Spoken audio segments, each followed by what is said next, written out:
Hello YouTube, this is Morgan Airspeed Prime here with my next Boruto anime review. This one's going to be for episode 289. So we continue some manga content here with this, the Code slash Kawaki arc here.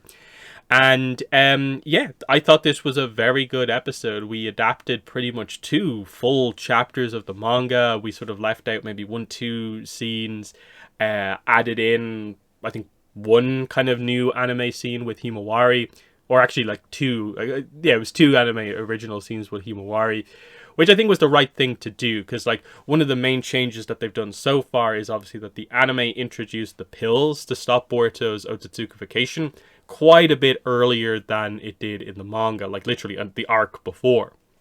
So it has a little bit of leeway there because that arc isn't kind of getting in the way of everything happening here. Looking back on the manga, definitely those kind of pill scenes do sort of interrupt the flow of things kind of a little bit, because you see here that, they basically replaced the Boruto pill scenes with the Himawari wants to spar with Boruto scene, and then he doesn't want to do that in case if in the middle of the action the karma mark does activate, potentially Borishiki comes out, something happens. He does get worried about that, especially with Himawari. And then later on, of course, she goes to Kawaki when they're talking and is just like, will you look out for him if something happens? And Kawaki gives a sort of like, yeah, I'll do it, but not necessarily in the kind of way that maybe you want him to say that. And I just like that, like, Himawari's being included a little bit more here. Because that's one of the things with the Boruto manga, is that there is a tendency to really, really pare the cast down to only the bare minimum characters. A good example of that in this episode is you have the scene where Shigadai and the rest of the team talk to him. But in the manga, it was only Shigadai who talks to Kawaki. So little subtle things like that I think are good, where like the anime is just utilizing the cast in a more sort of like effective way. That because like Himawari, going back to her, because she has actually had like an arc where she's in school and she's learning some skills, you can utilize her a little bit more in the anime to have a scene like this where she proposes sparring with Boruto. And you see that she is definitely latching on to the idea that even though we're not overly focusing on what Boruto's necessarily going through her, you're seeing her notice that he's sort of almost like silently dealing with the whole, pill, the effect of the otsutsukification, and the worry that like there's kind of like a ticking time bomb within him with Momoshiki. She's beginning to notice that, and that's all like really nice subtle extra stuff that is worth adding in with the kind of different adaptation here. Otherwise, like say stuff like the code side of the episode, I thought was executed in a pretty nice way overall. Like very accurate. The focus of this part of the episode is definitely the introduction of Demon, Ada's brother, as a character, as one of the other kind of augmented characters here, the cyborgs, and introducing his power, which is to reflect intent to kill upon the person who kind of throws it out there at him. Obviously, there's a few more technicalities to this which we have learned about in chapters that follow this that the anime hasn't covered yet. It's still a little bit of a mystery about how it works, because again, it's another example of an insanely powerful ability on one of these characters, and you wonder like, how is that a thing? Like, what that ability just seems crazy the way it works. That like literally, so if you're in a fight with Demon, how do you actually go about hurting him then if he can just reflect an intent to kind of hurt, harm, kill? Because they even note that sort of there's nuance to it, that like the stronger the intent, the greater the effect. So it seems to almost imply that like if you only try to injure him, it will obviously only reverse an injury on you. But if you go full on, I'm killing you, I'm devoting everything to kill you, you basically kill yourself. That is a crazy ability, and we're wondering like, oh, how are they going to eventually like counter that if we eventually get to a point where we're fighting Demon? And is it just as simple as you find someone who can fight without an intent to kill? That it's just, this is what needs to be done in this fight, and it's not, I'm out to kill you, but it's sort of more of a what needs to be done.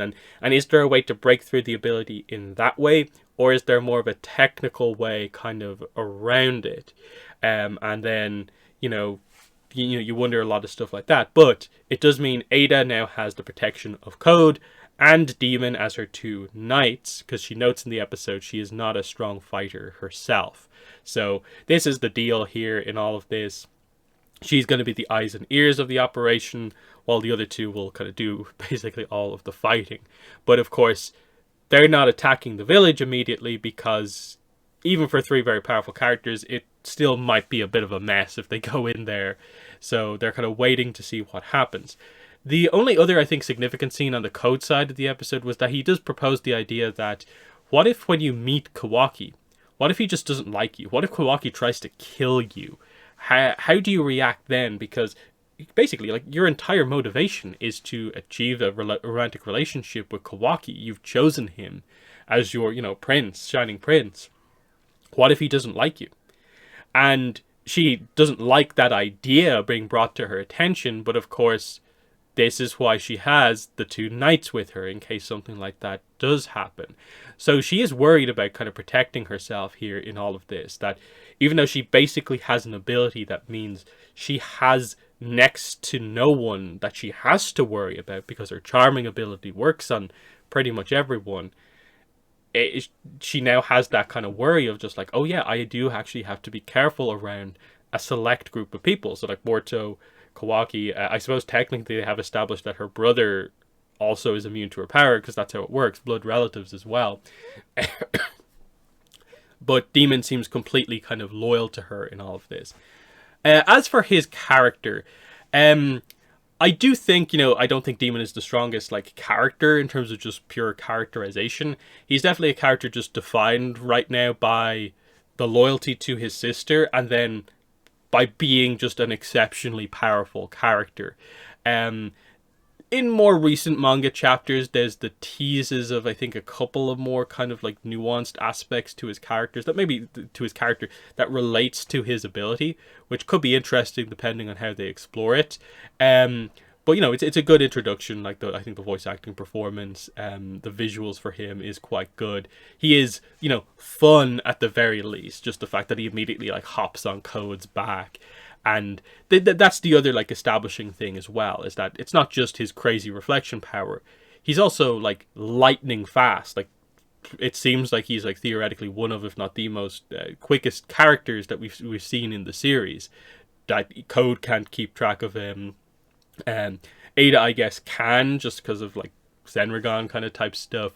But you see just how kind of deadly and lethal this character is. That combination of abilities, I suppose, is more powerful than Jigen, in the same way that like the scope of what Ada is capable of doing does make her more powerful as well, just because those abilities are like broken basically. With the rest of the episode, it's very focused on Kawaki, of course. I think I already talked about the Boruto stuff already. And I think this is purposeful, definitely, that they're focusing more on Kawaki than Boruto at this point, because Boruto's just dealing with the whole Momoshiki thing, trying to keep that in check while, just keeping up what people like expect from him. Whereas Kawaki is going through this kind of almost like inner crisis about how he's dealing with the loss of the karma mark, which is something he's wanted because he has always viewed it as being a curse. But is also the source of like a lot of what makes him powerful. And given that he wants to protect Naruto so much, this is a bit of an issue now, that he's lost the thing that sort of, in a way, makes him valuable to Naruto. That's the way it's sort of presented to him a little bit by Amado. That you want power, you need power. And it's a harsh way of putting it, but it's like, are you useful to the village if you can't protect Naruto? Now, we get counterpoints to this, of course, in the fact that Naruto, Hinata, Himawari, and Boruto all just view him as being part of the family. There is no issue there. Even the Shikadai scene where they, again, point out, like, you shouldn't be so kind of like down on yourself about this. Naruto has said you're allowed to stay in the village, and that's good enough for us. A lot of the other people here don't know you like the rest of us do. You have a place in this village. And so everyone is basically being entirely positive to him, except perhaps Amado a little bit. But Amado, I guess, in a way, knows Kawaki better than a lot of other people. And while they're more focused on this kind of new aspect of, like, you have a family here in the village, Amado is more focused on, I understand who you are at your core, and, like, the idea of power is somewhat important to you, given your focus on protecting Naruto. And it does seem like that's becoming a big thing. He is one of the few characters who's really figured out that this is like a drive that goes beyond something that just Kawaki wants to do, but this is a defining drive for Kawaki as a character, is protecting Naruto, like, at all costs. And that's what we're basically about to see. The conclusion that he seems to come to by the end of the episode, like, there's only one thing I can do, with the tease being the idea of, like, extinguishing chakra, and that he's seemingly going to leave the village. Well, we know from the, like, little Code scene at the start that Code hates Kawaki because Code wanted to be the vessel to Ishiki because he's his biggest follower, but it was Kawaki who doesn't want it and is kind of, quote unquote, betrayed Ishiki. So if there's anyone who Code hates above all else, it is Kawaki. But of course, Kawaki's made the deal with Ada to purposefully not, take out Kawaki. So there's a lot of that interesting stuff in terms of, like, you can sort of picture already what he's kind of planning to do, kind of Kawaki sacrificing himself for everyone else type situation. That's what he's maybe thinking he has to do, given that he doesn't have, like, the power to counter Code at this point. Even Code with, like, his limiter kind of off. Even Code with the limiter still on, not off yet. Kawaki is no match, basically. So what can he do? And he's going to make the big move that he feels he has to. Despite all of those emotional scenes, like especially the one on top of the Hokage stone faces, where Naruto kind of carts him back to the house over his shoulder, calling him his stupid son. Big moment there of just, like, in a way, Kawaki cares about Naruto so much because it's sort of the father figure he has always kind of wanted, so different than a lot of the other kind of father figures that he's had in his life. That's why it's so defining for Kawaki to protect Naruto. Even the dinner scene is important because it's a party for Kawaki, and Boruto gives him his headband, which has a little bit more impact in the anime than it does in the manga, because you saw the scene in the last episode where Boruto cut the headband in half, Kawaki's one. So he gives him his kind of spare one, his original one, because of course Boruto uses Sasuke's headband. So that all fits. That's really nice. Like, it worked in the manga, but, like, it works even more with just that little bit of an extra bit in the anime here, because you have a little bit more setup. In the same way that I think a lot of the Himawari stuff kind of works out a little bit better, because she has a certain amount of ninja training, and she still is kind of saying that she's kind of undecided on what way she wants to go, but it almost feels like in the anime there's more of a trajectory potentially to stuff will happen that will force her to make a decision one way or the other. And because there's been setup there, it will feel a little bit stronger, I think, here than maybe in the manga. Because I think we're all expecting Himawari to play a bigger role in the story, and any time she gets to be a little bit more front and center is always, I think, a good thing overall. So there's that. There is the scene at sort of nighttime when Naruto and Kawaki talk. And again, it's Naruto trying to be like, you're safe here, you don't need to worry about anything, that, like, you are just part of the family. Like, that's all you should focus on, of just, there's a place for you here in the village. But Kawaki is obviously just lost in thought about thinking about protecting Naruto, how ultimately he can protect, in a way, the village that he still kind of ultimately feels he perhaps doesn't deserve or have a place in, and despite what everyone says to him, and that's obviously his flaw as a character. but it obviously, a lot of it comes from the borderline kind of manipulation of Amado. And it's a section of the manga, and obviously here in the anime, where you do begin to become quite suspicious of what Amado is up to. So the explanation here is pretty good. Like, Kawaki still has the power of Ishiki within him.